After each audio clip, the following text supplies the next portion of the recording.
question is to the Prime Minister. UBS research says the increasing rate of food inflation is a surprise, with grocery inflation likely to remain elevated. The Treasurer says that inflation is moderating. What is the Prime Minister's message to Australian families paying more at the checkout? Why are Australians paying more for the food they put at the table? Give a call to the Prime Minister. Thanks very much, Mr Speaker. Well, I thank the Shadow Treasurer for his question. I regret that the Treasurer is once again left out of the process. Well, the fact is that the Leader of the Opposition's budget reply exposed the Coalition's catastrophising about inflation and interest rates for what it was, another concocted scare campaign.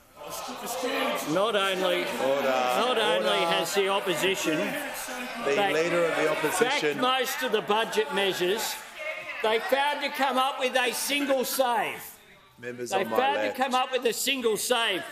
And of course they didn't have costings for the policies that they announced. Didn't have costings.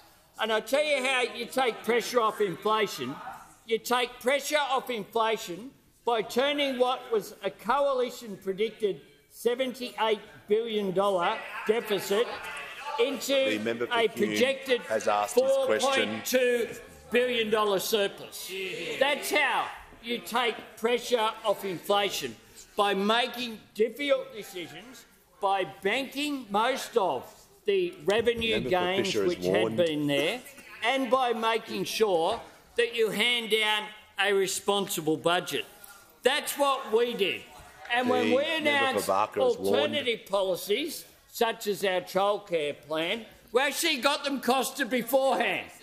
We didn't have a circumstance whereby, for the one thing that was announced by the opposition leader, there were no costings whatsoever, no costings.